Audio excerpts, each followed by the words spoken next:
இந்த மீன் பேர் பார்த்தீங்கன்னா, எங்கள் கிராமத்து பக்கம் எங்கள் ஊர் பக்கம் நாங்கள் இது வந்து மடவை மீன் அப்படின்னு சொல்லுவோம். மடவை மீன் தானே. ஸோ இதுக்கு இன்னொரு பேரும் இருக்குது. இன்னொரு பேர் என்னது? சாலா மீன் அப்படின்னு சொல்லுவோம். இன்னொரு பேர் கடலில் கிடைச்சா கடல் பரண்டான்னு சொல்லுவோம். கடலில் கிடைச்சா இந்த மீன் வந்து பார்த்திங்கன்னா செங்கனி கெண்டைன்னு சொல்லுவோம். செங்கனி கெண்டை, அப்படி இல்லைனா வந்து மடவை, அப்படி இல்லைனா இன்னொன்று என்ன சொன்னேன், பரண்டா, சாலா. இந்த மீனுக்கு வந்து பார்த்திங்கன்னா இத்தனை பேர்கள் உண்டு. ஸோ நான் அதிகமாக வந்து இந்த மீனை வந்து எப்படி சொல்லுவேன்னா மடவை மீன் அப்படின்னு தான் நான் சொல்லுவேன்.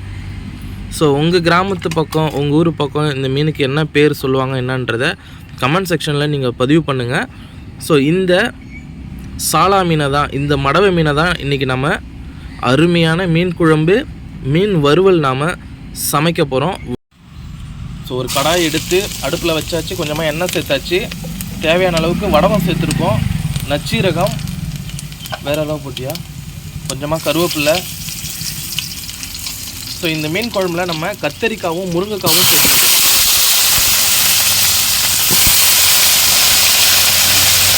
நல்லா வதக்கிக்கலாம்.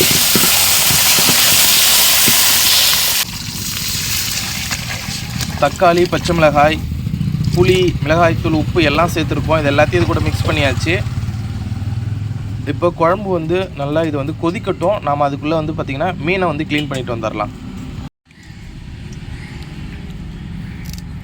எல்லா மீன்களுமே வந்து பார்த்திங்கன்னா ஒவ்வொரு கிராமத்துலேயும் ஒவ்வொரு ஊர்லேயும் ஒவ்வொரு அந்த பேச்சு மொழி இருக்கும். ஸோ நம்ம ஊரில் ஒரு பேர் சொல்கிறோம் அப்படின்னா இன்னொரு ஊர் பக்கம் வந்து பார்த்திங்கன்னா அதுக்கு வந்து வேறு ஒரு பேர் சொல்லுவாங்க. அது வந்து இயல்பு தான். ஸோ ஒரு அருமையான மீன் இந்த மீன். இந்த மீனை பொறுத்த வரைக்கும் வறுவலை விட குழம்பு வந்து நல்லாவே இருக்கும். உண்மை தானே? இந்த மடவை மீன் வந்து பார்த்திங்கன்னா கடல்லையும் கிடைக்கும், ஆறுகள்லேயும் கிடைக்கும். அதே சமயம் இந்த மீன் வந்து இந்த குளம், குட்டை, வாய்க்கால் எல்லா இதுலேயுமே இந்த மீன் கிடக்கும் தானே. கிடக்கும் மடவை மீன்.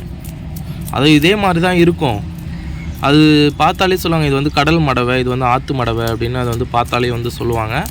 ஸோ இன்றைக்கி நம்ம இந்த க்ளீன் பண்ணிகிட்டு இருக்கிற இந்த மீன் வந்து பார்த்திங்கன்னா கடல் மீன், ஆற்று மீன் தானே. ஆமாம். ஸோ இது வந்து ஆற்று மீன் தான் இது. சாரி, கடல் மீன் சொல்லிட்டேன்.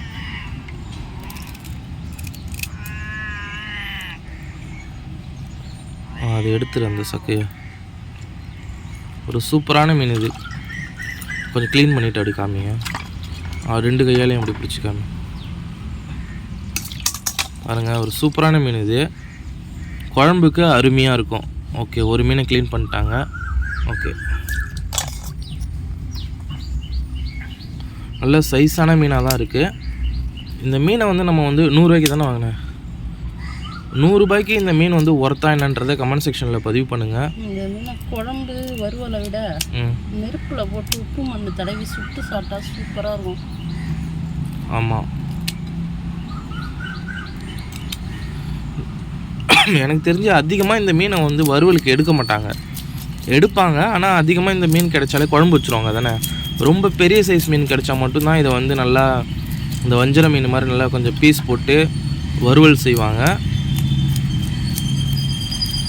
இந்த மீன் வந்து பார்த்திங்கன்னா நல்லா ஒரு அப்படியே கொஞ்சம் கேக்கு மாதிரி இருக்கும், நல்லா பஞ்சு மாதிரி, இது பன்னு மாதிரி இருக்கும். சாப்பிட்றதுக்கு நல்லா கொஞ்சம் மாவாக இருக்கிற மாதிரி இருக்கும்.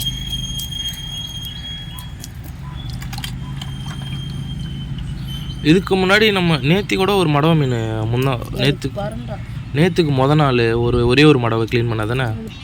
கடல் பரண்டா அதுவும் இதே மாதிரி தான் இருந்தது. அதுக்கு வந்து இந்த வால், அந்த ரெக்கெல்லாம் வந்து மஞ்சள் கலரில் இருக்கும். இதுக்கு கருப்பு கலரில் இருக்கிற மாதிரி இருக்குல்ல. ஆமாம், சில்வர் கலரில். அதுக்கு வந்து வஞ்சிர மீன் மாதிரி மஞ்சள் கலரில் இருக்கும். ஓ, அதுதான் வந்து கடல் பரண்டா அப்படின்னு சொல்கிறதா? ஓகே, 2 மீன் க்ளீன் பண்ணிட்டாங்க. ஓகே, இன்றைக்கி வறுவலை செய்கிற. சரி, இது வந்து பார்த்திங்கன்னா 3வது மீன். இது இந்த முள்ளு தான் கொஞ்சம் கஷ்டமாக இருக்கும். ஆமாம், அதாவது இது சைஸ் வந்து பெருசாக, இது வந்து பெரிய சைஸு. இங்கே இருக்கிறதுலே இந்த மீன் தான் வந்து ரொம்ப பெரிய சைஸு. இந்த சைஸ் வந்து இது பெருசாக ஆக ஆக இந்த முள் வந்து பார்த்திங்கன்னா ரொம்பவும் ஸ்ட்ராங்காக இருக்கும். பாருங்கள், கத்திரிக்கோளால் கட் பண்ண முடியாத அளவுக்கு ஸ்ட்ராங்காக இருக்குது. ஏன்னா மீன் வந்து சைஸ் பெருசு.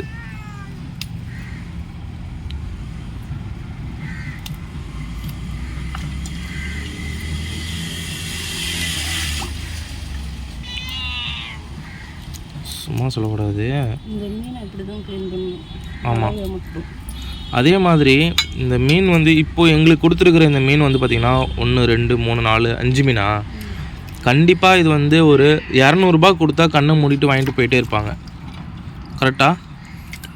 ஏன் எங்களுக்கு 100 இது கொடுத்தாங்கன்னா, எங்களுக்கு தெரிஞ்ச அக்கா அப்படின்றதுனால, அவங்க வந்து தெரிஞ்சவங்கன்றதுனால எங்களுக்கு ஓகே அப்படின்னு சொல்லி 100 கொடுத்துட்டாங்க. இதே வெளியில் தெரியாதவங்க கிட்டலாம் வாங்கினோன்னா 200 இல்லாமல் கொடுக்க மாட்டாங்க. குறைந்தபட்சம் 150 வாங்கிடுவாங்க இந்த மீனுக்கு. பாருங்கள், சைஸ் பெருசாக எவ்வளோ செதில் இருக்குது பாருங்கள். இந்த மீனில் நல்ல செதில் இருக்கும். ஆனால் க்ளீன் பண்ணுறது இந்த மீன் வந்து ரொம்ப ஈஸி தான்.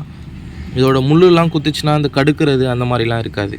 ஓகே, 3 மீன் க்ளீன் பண்ணிட்டாங்க பாருங்கள். ஸோ இன்னும் 2 மீன் வந்து பார்த்திங்கன்னா க்ளீன் பண்ணாமல் இருக்குது.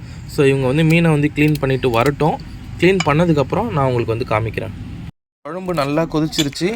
இப்போ நம்ம க்ளீன் பண்ணி வச்சுருக்கிற மீனை நம்ம குழம்பு கூட சேர்த்துடலாம். காமி பார்ப்போம். மடவை மீனோடைய தலை மட்டும் கொஞ்சம் மேலே தூக்காங்க. ஐயா பாருங்கள் கைஸ், இது வந்து மீனோட தலை மட்டும்தான் இப்போ நம்ம வந்து போடுறோம். போடு. அடுத்தது அதோட நடுப்பகுதி. மீனை வந்து சின்ன சின்ன பீஸாக வந்து கட் பண்ணிட்டாங்க பாருங்கள். இதை பார்த்தா அவங்களுக்கு தெரியும். இது எல்லாமே வந்து பார்த்திங்கன்னா நடுப்பகுதியாக இருக்குங்களா, தலை நடுப்பகுதி. ஓகே, அதையும் போட்டுரு. இது லாஸ்ட்டாக ஒரே ஒரு பீஸு. இது வந்து பார்த்திங்கன்னா மீனோட என்னது குண்டலங்காய் அப்படின்னா, அது ஒரு இது குண்டலங்காய், அது போடுவாங்க மடவை மீன். போட்டுரு. ஸோ குழம்பு நல்லா கொதிக்கட்டும். வீடியோட கடைசியில் குழம்பு எப்படி இருக்குது அப்படின்றத காமிக்கிறேன். இப்போ நம்ம வந்து மீன் வறுவலை சமைச்சிடலாம். ஒரு தோசைக்கல் எடுத்து அடுப்பில் வச்சாச்சு. தேவையான அளவுக்கு எண்ணெயும் நம்ம சேர்த்துக்கிட்டோம். இப்போ பாருங்கள், குழம்புல வந்து பார்த்திங்கன்னா தலை, வால், நடுப்பகுதி மட்டும் போட்டிருப்பாங்க. தலையும் நடுப்பகுதியும் போட்டிருப்பாங்க. ஸோ வாலோடு சேர்ந்து உள்ளதை வந்து பார்த்திங்கன்னா நம்ம வந்து வறுக்கிறதுக்காக அது பீஸாக கட் பண்ணி வச்சிட்டாங்க. ஸோ மசாலா எல்லாமே சேர்த்துட்டாங்க. என்னென்ன சேர்த்தா, காரத்தூள், உப்பு, மிளகாய்த்தூள், அப்புறம் என்னது கருவேப்பிலை. பாருங்கள், 1 2 3 4 5 மீன். ஸோ ஒரு அருமையான மடவை மீன். ஆனால் வறுவல் கூட கம்பேர் பண்ணும்போது வந்து பார்த்திங்கன்னா எனக்கு வந்து பர்சனலாக குழம்பு மீன் தான் இந்த மடவை மீன் ரொம்ப பிடிக்கும். ஸோ ஒரு சைடு நல்லா வேகட்டும். வெந்ததுக்கப்புறம் நம்ம இன்னொரு சைடு திருப்பி போட்டுடலாம். ஒரு சைடு நல்லா மீன் வெந்துருச்சு. இப்போ நம்ம வந்து திருப்பி போட்டுடலாம்.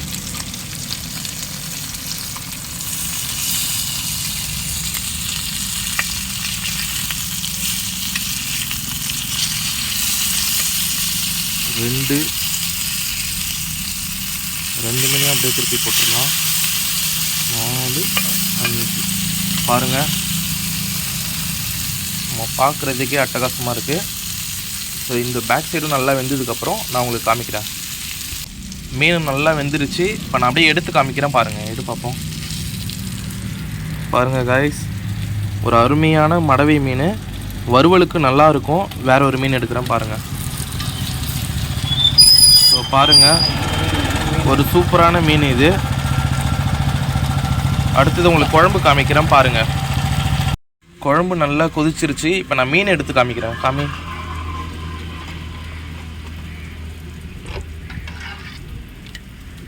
நாம் இந்த குழம்புல வந்து பார்த்திங்கன்னா தலையும் நடுப்பகுதி மட்டும்தான் போட்டிருந்தோம். பாருங்கள் எவ்வளோ அருமையாக குக் ஆகிருக்குன்னு பாருங்கள். எனக்கு இப்போ வறுவலை விட வந்து பார்த்திங்கன்னா குழம்பு மீன் தான் எனக்கு ரொம்ப பிடிக்கும். வேறு பீஸ் எடுக்கிறேன் பாருங்கள். இது வந்து தலைப்பகுதி எவ்வளோ செம்மையாக இருக்குன்னு பாருங்கள். ஸோ ஒரு அருமையான மடவை மீன் குழம்பு, மீன் வறுவல். மறக்காமல் நம்ம சேனலை சப்ஸ்கிரைப் பண்ணிடுங்க. நாளைக்கு ஒரு அருமையான வீடியோவில் உங்களை சந்திக்கிறேன். நன்றி, வணக்கம்.